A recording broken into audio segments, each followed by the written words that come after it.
En la carrera científica hay muchas salidas profesionales, como por ejemplo gestor de proyecto, personal de laboratorio o profesor o analista de datos, y además permite una, una gran movilidad internacional.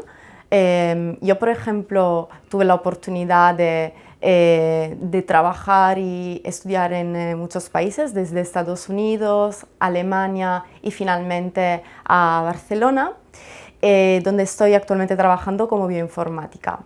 La bioinformática es una disciplina que se ocupa del desarrollo y aplicación de herramientas informáticas y otras tecnologías computacionales a la que es el análisis de datos biológicos.